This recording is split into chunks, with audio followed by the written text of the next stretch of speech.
जी नाज़रीन, एक बार ॿीहर अवां सभिनी खे धरती टीवी जी हिन ख़ास नशरियात में असीं चऊं था भलीकार। स्टूडियो में मूंसां पैनलिस्ट मौजूद आहिनि साईं ज़हीर मीरानी साहब, सीनियर सहाफ़ी, तर्ज़िया निगार ऐं MD धरती टीवी नेटवर्क, ऐं फयाज़ नाइद साहब, पाण बि कंहिं तारुफ़ जा मोहताज न आहिनि, सीनियर एंकर पर्सन आहिनि ऐं सीनियर सहाफ़ी। फयाज़ साहब अवां खे बि हिकु भेरो ॿीहर वरी वेलकम चऊं था ऐं मीरानी साहब अवां खे बि। ऐं पाण ॻाल्हि ॿोल करे रहिया आहियूं सुबुह खां वठी अॼु जेका ही डेवलपमेंट आहे पाकिस्तान जी तारीख़ में। घणा माण्हू अॼु जे ॾींहं खे बि जेको आहिनि सो कारे ॾींहं तौरु चवंदा त यादि रखियो वेंदो आहे। डेमोक्रेटिक जेके पाण खे सॾाइनि था उन्हनि जेकी क़दम खयां आहिनि, माज़ी में जेके डिक्टेटर ईअं क़दम खणंदा रहंदा हुआ त उहा आइन जी भनकड़ी कंदा हुआ। समूरा जेके बि हींअर ताईं जन सीनियर कानूनदारनि सां ॻाल्हि ॿोल थी आहे उन्हनि सभिनी जो चवणु आहे त आइन ऐं कानून जे ख़िलाफ़ वर्ज़ी कई आहे। अॼु वज़ीर आज़म, deputy attorney general, deputy speaker ऐं उन सां गॾोगॾु जेके आहिनि मुल्क जा सदर आरिफ अलवी साहब, हींअर ताईं कानून तौर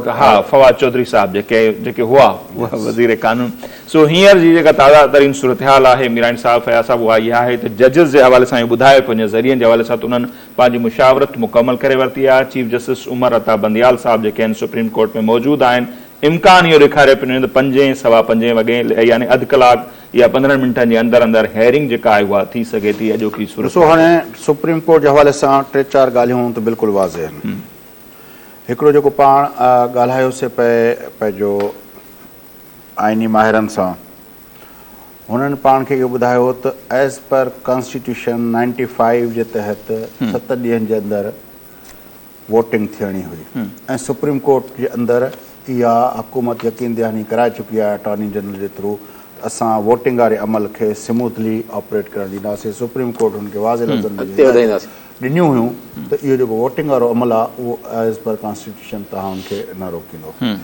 हिकिड़ी त इहा ॻाल्हि आहे त सुप्रीम कोर्ट खे इहो ॾिसणो आहे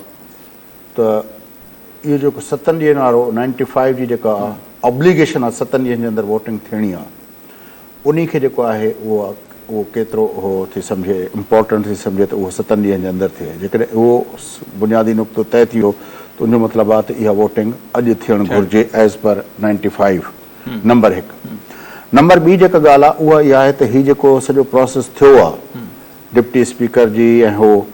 छाकाणि त एजेंडा ते शइ रखियल ई कोन हुई त उते जेको आहे जॾहिं हीउ सिर्फ़ु वोटिंग वारो मरहलो हुयो त उन वक़्तु हीअ शइ खणी अचणु जेको आहे उहो पंहिंजो जेको आहे हो करिणो।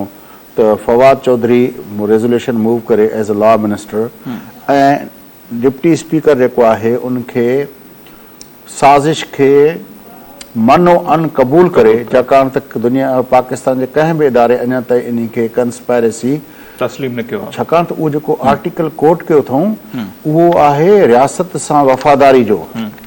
मतिलबु आहे 5A रियासत सां वफ़ादारी जो आहे। मतिलबु त हीअ जेके माण्हू अचनि पिया जेके नो कॉन्फ्रेंस मूव खणी पिया अचनि उहे रियासत सां वफ़ादारी वारे उन आर्टिकल जी इनहराफ़ पिया कनि।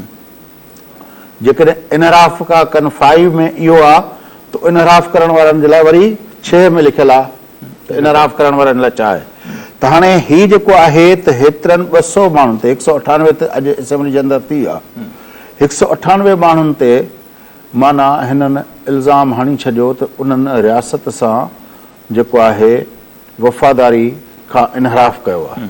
हाणे इहा जेका ॻाल्हि आहे सुप्रीम कोर्ट खे ॿियो इहो तइ करिणो आहे त इहा ईअं रेज़ोल्यूशन जो मूव थियणु ऐं वरी डिप्टी स्पीकर जो ईअं करणु इहो केतिरे हद ताईं सही आहे या न आहे। इहो जॾहिं तइ थींदो त पोइ उनजे बुनियाद ते तइ थींदो त हिकिड़ो माण्हू जंहिंजे ख़िलाफ़ु नो कॉन्फिडेंस मूव आहे रेज़ोल्यूशन पंहिंजो असेंबली जे अंदरि, उन खे एज़ पर कॉन्स्टिट्यूशन जेको आहे उहो समरी मूव करे ई नथो सघे। त पोइ वज़ीर आज़म जी जेका समरी प्रेसिडेंट खे मोकिलियल आहे उहा नल ऐं वाइड करार थी वेंदी। ॿियो जेके यासीन आज़ाद साहब जेका ॻाल्हि कई न त जहिड़े नमूने जी मनसूबाबंदी थियल हुई त होॾां हो थियो, उनजो उन वक़्तु वज़ीर आज़म जो ख़िताब अची वियो, उनजो समरी मूव थी वई, उनजो ॾींहुं जेको आहे सभु कुझु थियो पियो हुयो। मतिलबु आहे त सॼो इहो लॻे थो पियो त इहो सभु शयूं पर उनखां बि वॾी जेका अहम ॻाल्हि यासीन आज़ाद साहिब उनखे 2 दफ़ा कोट कयो त चौधरी सरवर जी जेका आहे उहा जेका ॻाल्हि आहे उहा चओ त वज़ीर आज़म जे ऐं हुनजे टोले जे मथां सिधो सओं हिकिड़ो चार्ज शीट आहे, वादा माफ़ गवाह जे तौर ते हुन चयो आहे त हिननि पहिरियों ई जेको आहे इहो तइ करे छॾियो हुयो त असां हिन वक़्तु हिन आइनी मरहले मां आइनी ऐं हिन मां भॼण जो जेको आहे असां हिकिड़ो घस जेको आहे कढंदासीं ऐं भली उहो गैर आइनी हुजे पर असां जेको आहे उनखे न मञींदासीं, आइनी तरीक़ेकार खे न मञींदासीं। ऐं उन्हनि जे लाइ हुननि चौधरी सरवर खे बि चयो त जेको हिते थिए पियो उहो पंजाब असेंबली में थींदो ऐं उते बि तूं जेको आहे असेंबली डिज़ॉल्व करण जे हवाले सां तोखे जेको आहे इहो ईंदी तूं उहो कर, जेका चौधरी साहिबु जेको आहे बकौल चौधरी साहिब जे हुन जवाबु ॾेई छॾियो। त हीअ जेको सॼी गेम आहे हाणे सुप्रीम कोर्ट जे अंदरि इहे ॿ टे जेके बुनियादी शयूं आहिनि इहे डिस्कस थियणु वञनि पियूं ऐं उनमें जेका सभ खां अर्जेंट ॻाल्हि आहे जेका ज़ाहिर आहे हिन वक़्तु छाकाणि त पहिरियों रमज़ान शरीफ़ बि आहे, पहिरियों रोज़ो आहे ऐं माण्हू ज़ाहिर आहे सभिनी खे ख़बर हुई त अॼु जेको आहे हीअ थियणो आहे 11 खां असेंबली जो इजलास रखियल हो त माण्हू सहरी करे आमतौर ते डिघी निंड सुम्हंदा आहिनि पर अॼु पाकिस्तान जी अवाम जी अक्सर जेका आहे 11 वॻे खां वठी टेलीविज़न स्क्रीन ते वेठी आहे त ॾिसूं त असांजे मुल्क जे मुक़दर जो तक़दीर जो छा फ़ैसिलो पियो थिए। उहे सभई माण्हू हिन वक़्तु उन्हनि जूं अखियूं सुप्रीम कोर्ट ॾे आहिनि त छाकाणि जेकॾहिं 95 जे तहत 7 ॾींहंनि जे अंदरि वारे हुनखे करे थी त सुप्रीम कोर्ट अॼु जेको आहे इहा वोटिंग जे लाइ राति 12 खां पहिरियों उहा वोटिंग थी वञे। जेकॾहिं उहा थी वञे थी त पोइ त मुंहिंजे ख़्याल में जेका नई हुकूमत ईंदी उन नई हुकूमत छाकाणि त हाणे मुक़ाबिलो आहे, सची ॻाल्हि इहा आहे त सुप्रीम कोर्ट खे बि ऐं मुल्क जे अंदरि इहो तय थियणु घुरिजे जेकॾहिं कंस्पायरेसी थी आहे जेको इमरान ख़ान हाणे कोर्ट थो करे त नेशनल सिक्योरिटी कमेटी जे मिनट्स में इहे ॻाल्हि जो तफ़सीली ज़िक्र आहे, जेकॾहिं थी आहे त पोइ उन मुताबिक़ ही जेके 198 माण्हू आहिनि उहे फॉरेन कंस्पायरेसी जो शिकार थिया आहिनि, आलायकार थिया आहिनि, माना उहे पाकिस्तान जी रियासत सां आर्टिकल 5 जे तहत रियासत सां वफ़ादारी जे इनहराफ जो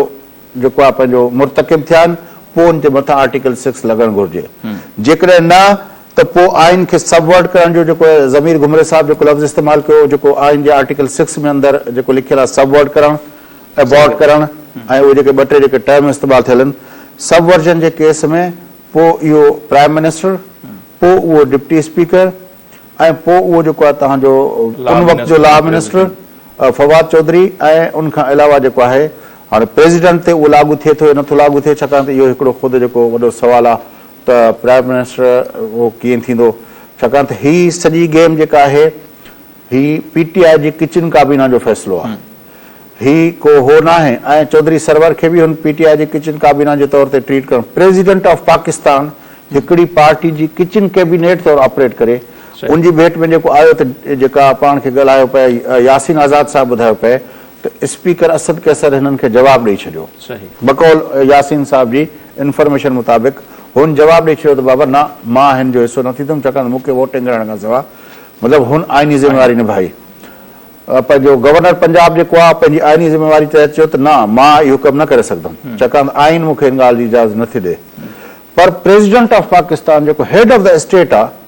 उहो बजाए जो पंहिंजे उन उहिदे जो पंहिंजे उन रुतबे जो ख़्यालु करे उन जेको आहे PTI जे हिकिड़े कारकुन जे तौर ते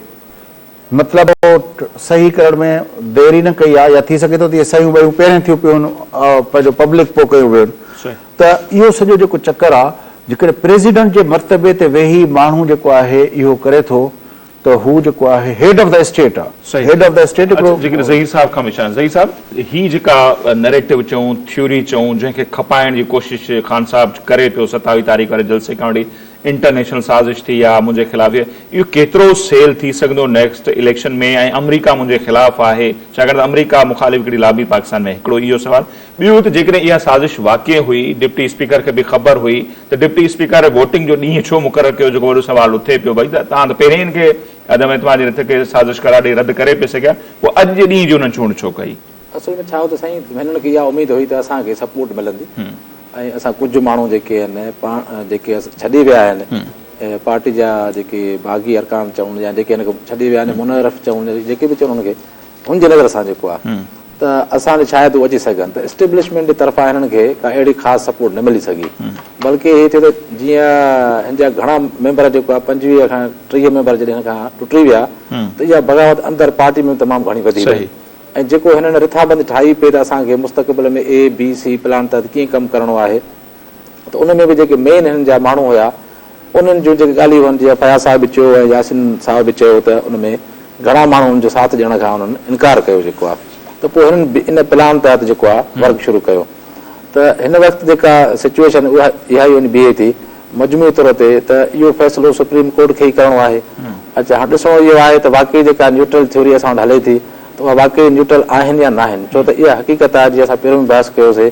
त फ़ैसिलो अदालतूं कनि या कहिड़े तरीक़े सां बि अचनि था पर पाकिस्तान में बुनियादी तौर ते कमर्शियल ब्रेक आहे असांजी मजबूरी बि आहे सो नज़ीर मुख़्तसिर ब्रेक था वठूं कमर्शियल ब्रेक ऐं उन खां पोइ वरी वापसि ईंदासीं ज़हीर साहिब जे जुमिले खां हितां ई असीं कंटिन्यू कंदासीं मुख़्तसिर ब्रेक था वठूं।